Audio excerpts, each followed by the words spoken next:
जोहार साथी। चलिए आज के हालात पर बात करते हैं।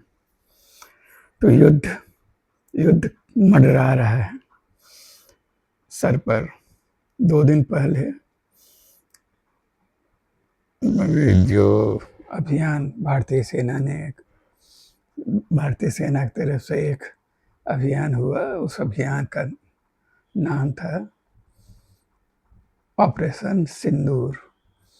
और उसके तहत पाकिस्तान के जो आतंकवादी ठिकाने थे, जहाँ आतंकवादी पनाह लेते थे या जहाँ से आतंकवाद को नियंत्रित और संचालित करते थे, वैसे 8-10 केंद्रों पर वो अभियान चला और उसको सफलतापूर्वक भारतीय सेना ने खत्म किया, ये दावा किया जा रहा है। और एक तरह से ये जो आतंकी हमला हुआ था पहलगाम में, कश्मीर में, और जहाँ 26 यात्री शहीद हुए थे, मारे गए थे, और महिलाएं विधवा हुई थी, तो उसका एक तरह से प्रतिशोध या प्रतिकार या जवाब अंत में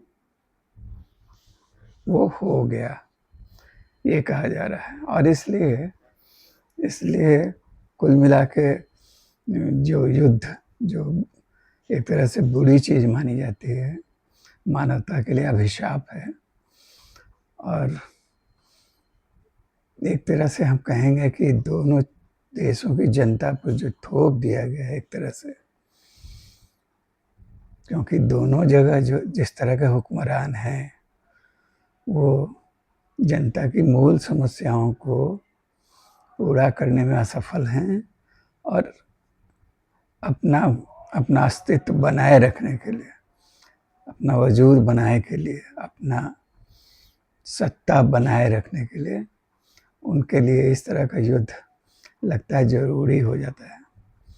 खैर, जितना बढ़ चढ़कर दावा किया जा रहा है मीडिया में, गोदी मीडिया में खास करके, उसमें इतना झूठ और फरेब और मिक्स है कि पता ही नहीं चलता है कि सच क्या है, क्या होने वाला है, क्या हो चुका है, क्या आगे होगा। ऐसा पहले हम लोगों को देखने में कभी नहीं आया था। एक नए किस्म का युद्ध है, एक नए किस्म का वातावरण है, नए तरह की टेक्नोलॉजी, और एक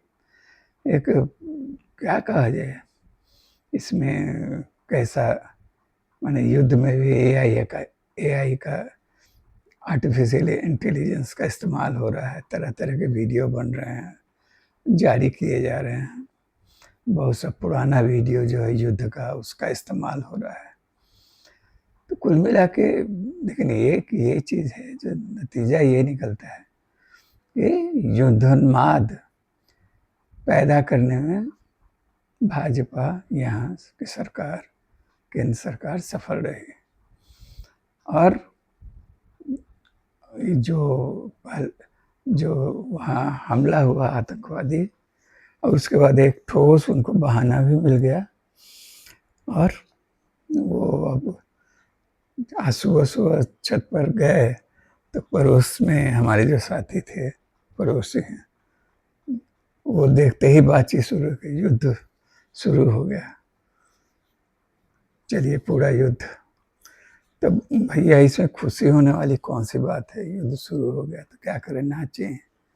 युद्ध कुल मिला के तो युद्ध विनाशकारी है, ठीक है, जय पराजय, और उसके बाद उसका जो होता है उत्साह और उमंग, और ये, और ख़ास करके वो लोग ज़्यादा खुश होते हैं और युद्ध के प्रति प्रेम दिखाते हैं, और युद्ध को ही उसमें राष्ट्रीयता का पहचान बनाते हैं, राष्ट्रभक्त होने का।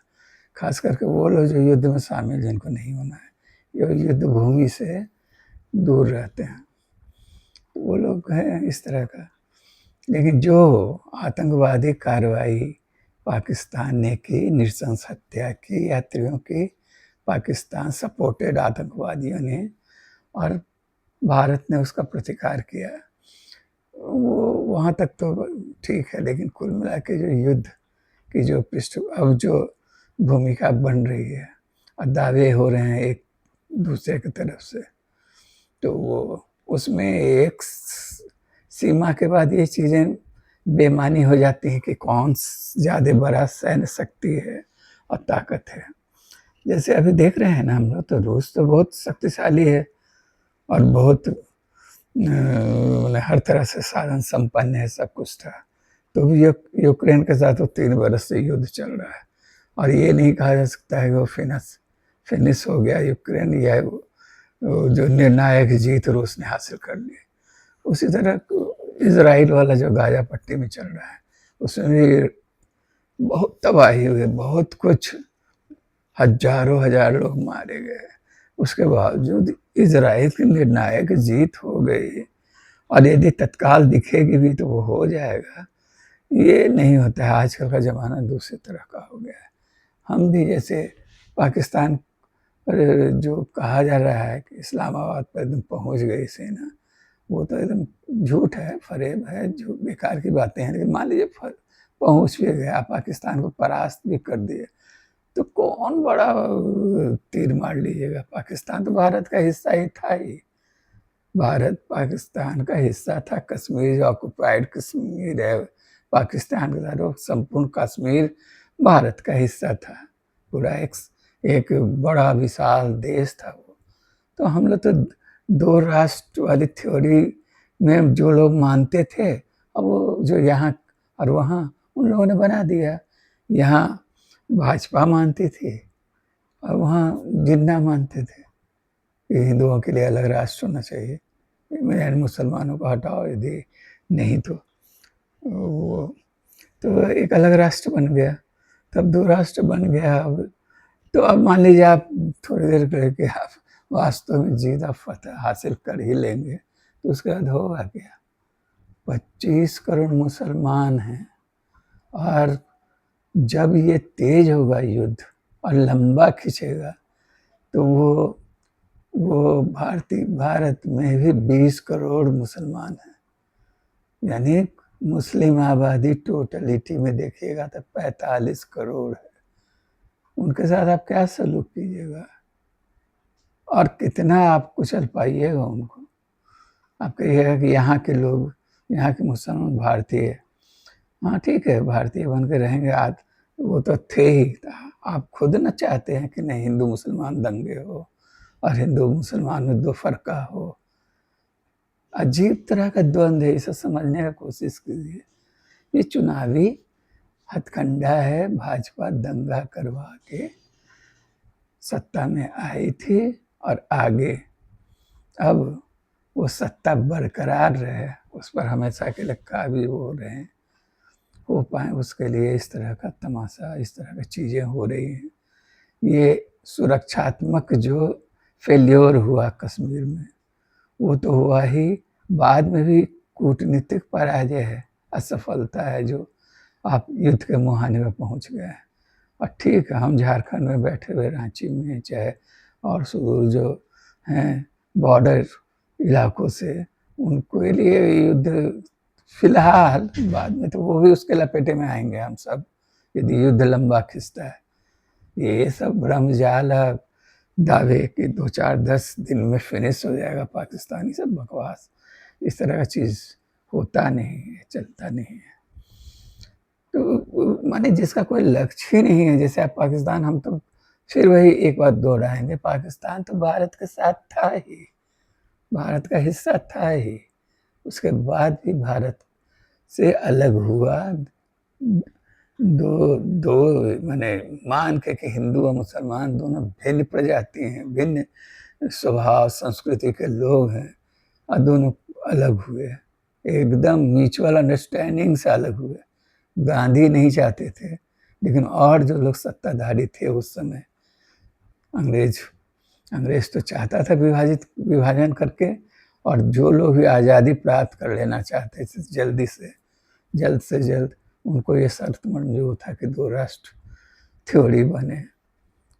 क्योंकि दोनों मानते थे कि हाँ, अब साथ नहीं रह सकते हैं, दोनों अलग हैं, इनकी संस्कृति, इनकी विरासत, इनका सोच, इनका दर्शन, रहन-सहन सब अलग है, तो अलग हो गया। और अब जो यहाँ रह गए तो भी अलग हो के भी ये कितनी बड़ी विफलता थी कि यदि आधा, लगभग आधा मुस्लिम आबादी भारत में है, तो ठीक है, अभी दिखाई देता है कि बहुसंख्यक है, हिंदू बहुमत है ज़्यादा जहाँ तहाँ, इसलिए आदिवासी कहते हैं मुसलमान अल्पसंख्यक दिखाई दे रहे हैं, और वो भी राष्ट्रभक्ति और राष्ट्र भारतीय होने का दावा करते हैं, रहते हैं, और वो शायद, लेकिन खुद संघ के लोग नहीं चाहते हैं कि वो एकता बनी रहे, वो चाहते हैं कि वो बने तो इस शर्त पर कि भारत हिंदू राष्ट्र बने और मुसलमान दो नंबर के नागरिक हो यहाँ के। ये स्थिति शायद स्वीकार होगी या नहीं, तो इन्हीं परिस्थितियों में तो ये सब कुछ हो रहा है, ये आतंकवाद पनपता है, इस तरह की चीज़ें होती हैं, और ये हुआ तो अब हो रहा है ये सब चीज़। तो इसलिए जो युद्ध है इसका कोई अर्थ नहीं है, उसका कोई नतीजा निकलने वाला नहीं है, क्या होगा अंत में। हाँ, एक चीज़, जो कुछ बातें हो रही हैं जो प्रत्यक्ष है उसको देख लीजिए। सबसे पहला तो ये हुआ है कि ऑपरेशन सिंदूर के बाद भाजपा की माने जो हैसियत है उसका जो मनोबल बहुत ऊंचा है, और उसकी लोकप्रियता में गजब का इजाफा हुआ है। सभी को लगता है, सभी को माने बहुसंख्यक आबादी जो सीधे साधे ढंग से रह रही है, जीती है, उतना दाव पेच नहीं समझती। वैसे लोगों को लगता है कि यहाँ भाजपा ने करारा जवाब दिया है, क्योंकि पाकिस्तान तो हमेशा न्यूसेंस करता रहा है, आतंकवादी तरह तरह की घटनाएं हो चुके हैं, अभी हुई, उसके पहले कश्मीर में हुई थी, बॉम्बे में हुआ जो बड़का हमला, और इस तरह की घटनाएं संसद भवन पर हुआ। तो पाकिस्तान की तरफ से तो हर खुरपैच, पाकिस्तान पोषित आतंकवाद की तरफ से खुरपैच तो होता ही रहता है, क्योंकि पाकिस्तान सीधे युद्ध में भारत का मुकाबला नहीं कर सकता है, इसलिए प्रॉक्सी वार चलाते रहता है अपना वहाँ के हुक्मरान, और वो अपने को वहाँ अपनी जनता पर नियंत्रण बनाए रखने के लिए, और हम लोग भी उसी चपेट में आके उसमें फंसते हैं। इत्तेफाक से यहाँ भी वैसे ही सत्ता है जो जनता के मूल सवालों पर को हल करने में तो विफल रही है, तो अब उसको भी इस तरह का चीज़ चाहिए, और वो हुआ है। तो हाँ, तो जो भाजपा चाहती थी या जो आतंकवादी चाहते वो काफ़ी सफल रहे हैं इस ऑपरेशन सिंदूर के बाद। हालांकि हम उसको किसी तरह भी अप्रिसिएट नहीं कर सकते हैं, ना उस पर गर्व कर सकते हैं, क्योंकि हम बारंबार कह रहे हैं कि वैधव्य विधवा युद्ध जो होता है पुरुष सत्तात्मक दुनिया है, और उसमें जो युद्ध होता है, जंग होती है, या किसी तरह का इस तरह की घटनाएं होती हैं, उसके शिकार महिलाएं भी होती हैं। जैसे यहाँ आतंकवादियों के क्रूरता की वजह से तत्काल, और बहुत बार ऐसा हो चुका है कि तत्काल 25-26 महिलाएं विधवा हो गई, और उसका प्रतिकार आप किए, तो वहाँ जाके बदला लिए, नाम भी बहुत रखे भावनात्मक, ऑपरेशन सिंदूर।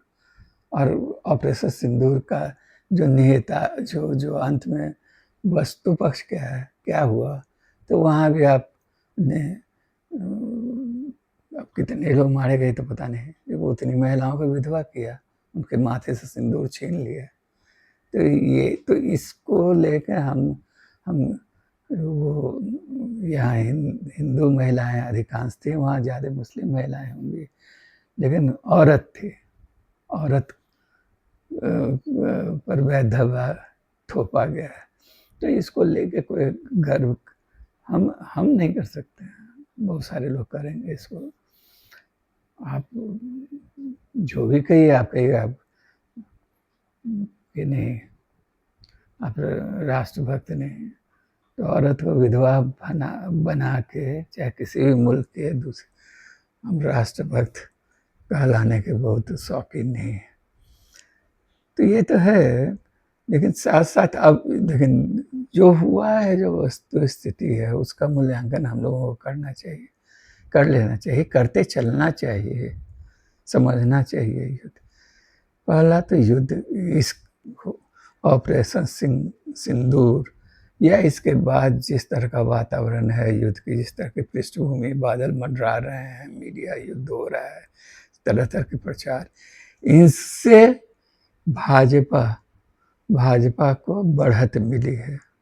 यदि आज कल में चुनाव हो जाए तो भाजपा आसानी से विपक्ष को पराजित करेगी।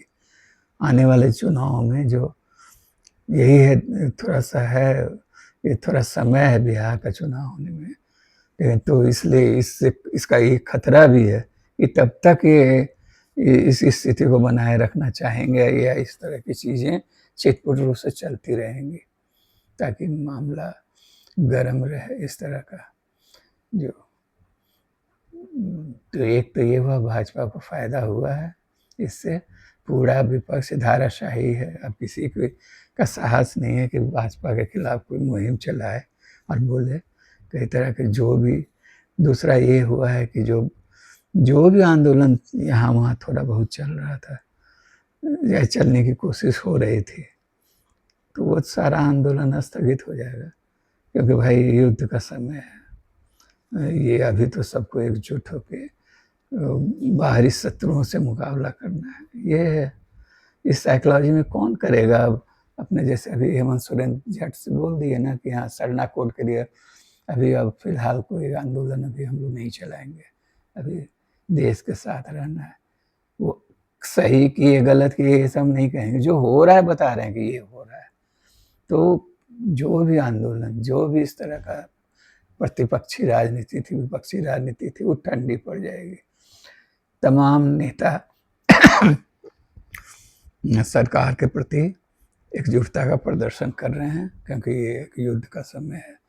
और युद्ध जितना लंबा चलेगा, खींचेगा, या युद्ध का वातावरण बने रहेगा, तब तक रोज हम लोगों को सौगंध लेना पड़ेगा, कसम अपने तरह से सफाई देती रहनी पड़ेगी कि हम भी देशभक्त हैं और हम इस सरकार के साथ हैं, इस अभियान के साथ हैं। अभी जो भी चल रहा है एकजुट होकर हम लोग करेंगे। वहाँ पाकिस्तान भी यही करेगा, यही खेल करेगा। वहाँ के जो हुक्मरान हैं, वहाँ तो सैनिक शासन एक तरह से रहता है और डेमोक्रेसी तो छद्म है, कठपुतली है। तो वहाँ जो हैं सेनाध्यक्ष, उनकी सत्ता मजबूत हुई है कुछ ही दिन में। तो वो ये टेक्निक तो सब लोग अपना रहे हैं आजकल। आप तो देख ही रहे हैं, रूस में पुतिन इसी को अपनाए हैं, इसराइल में जो नेतन्याहू, क्या नाम है हमको या बहुत याद नहीं रहता है, जो भी है वहाँ के, वो भी अलोकप्रिय हो रहे थे, अपनी सत्ता को बनाए रखने के वही कर रहे हैं। भारत में भी वही हालत था, केंद्र सरकार धीरे धीरे चाहे हर मोर्चे पर विफल हो रही थी, तो उसने चलो अभी एक नया मुद्दा है, और सारे मुद्दे भूख, गरीबी, विषमता, बेरोजगारी, भयंकर प्रदूषण, शैक्षणिक क्षेत्र में जो अराजकता है, जो भी समस्याएं हैं, और जिसको हल करना, जिसको एड्रेस करना जरूरी था किसी भी सरकार के लिए होता है, वो सारा चीज़ पीछे चला गया, कुछ दिन के लिए नेपथ्य में चला गया है। ये दूसरा है। दूसरी बात है तो एक तो भाजपा की लोकप्रियता में इजाफा हो रहा है। वो यदि चुनाव में अभी तत्काल हो तो उसको प्रत्यक्ष लाभ दिखेगा, और आने वाले कुछ दिनों तक ये ऐसा ही वातावरण रहेगा, तो वो होगा। दूसरा कि आपको जो जितने भी बुनियादी मुद्दे हैं वो नेपथ्य में चले गए, अब उस पर कोई उसकी चर्चा कुछ दिन नहीं होगी, आप नहीं कर सकते हैं। तीसरा ये है कि विपक्षी राजनीति धाराशाही हो गई है, किन कर्तव्य विमूढ़ हैं कि क्या है, वो सब समझ रहे हैं, जान रहे हैं, लेकिन जो युद्धोन्माद है, चाहे जिस तरह का जनता का टेम्परामेंट है, अभी वो उनकी ये स्थिति नहीं है कि कुछ भी करें। अभी अभी मान लीजिए कुछ दिन के लिए, मान लीजिए जैसे अभी होने वाला था ना जातिवार जो जनगणना की बात हो रही थी कि होगा, तो वो अब होगा कि नहीं होगा, कौन कौन उसके लिए देखेगा। चुनाव होने वाला है, तो चुनाव होने वाला है, चुनाव नहीं भी होगा तो कौन अभी चुनाव को टाल भी दिया जा सकता है, अभी के लिए नहीं। अब बिहार चुनाव होना है, एक निर्णायक चुनाव होगा जो कि बहुत महत्वपूर्ण है वो चुनाव।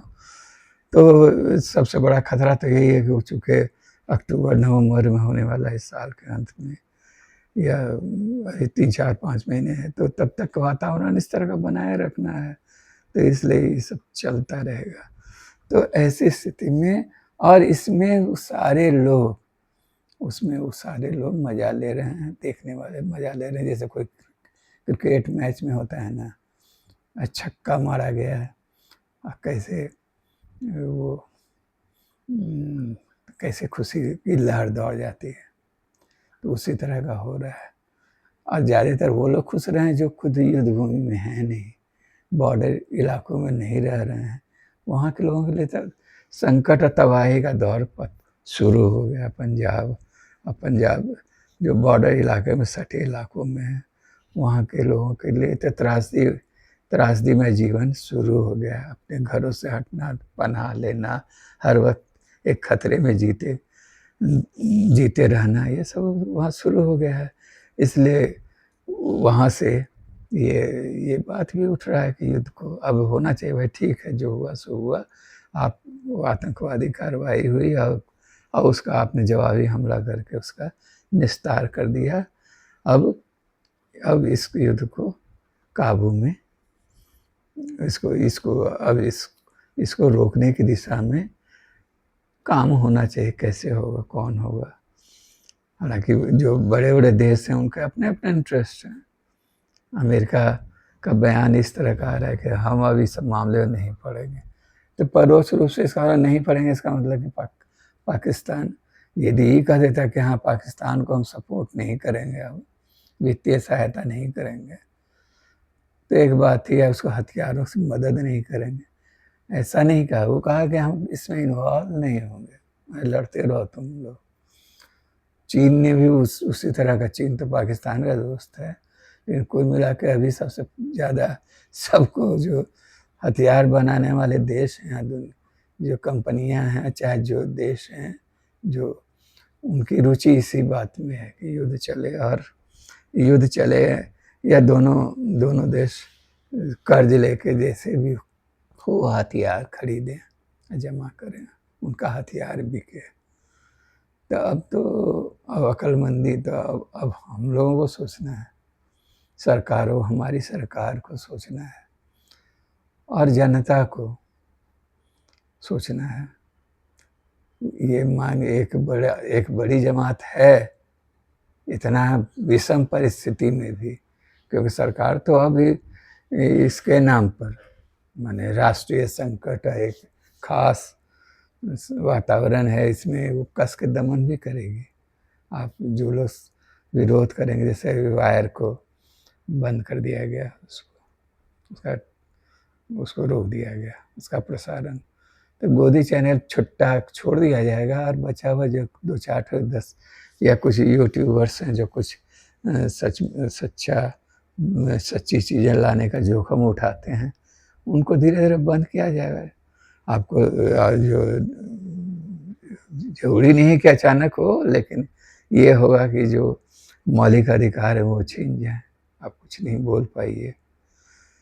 तो इसलिए हम सब का हित इसमें है कि हम युद्ध के खिलाफ शांति के पक्ष में खड़े हों, एकजुट हों, अपने स्तर से जितना प्रयास कर सकते हैं हम लोगों को कोशिश करना चाहिए। ये जल्द से जल्द जो युद्ध का वातावरण बना है वो समाप्त हो, और जो होना था तो हो गया, उसको तो आप लौटा नहीं सकते हैं। और आपने बहादुरी दिखाई भी, आपने आतंकवादियों का कड़ा मुंह तोड़ जवाब दे भी दिया। तो अब लेकिन थमिए और इसको कूटनीतिक तरीके से बातचीत करके हो या जैसे भी हो समस्या का निदान कीजिए। और जो बुनियादी जनता की समस्या है, जो बुनियादी सवाल हैं, उनको हल करने के दिशा में अग्रसर होइए। और ये तभी हो पाएगा यदि हम इस युद्ध के खिलाफ जनमत खड़ा कर पाएंगे। धन्यवाद साथी, जोहार।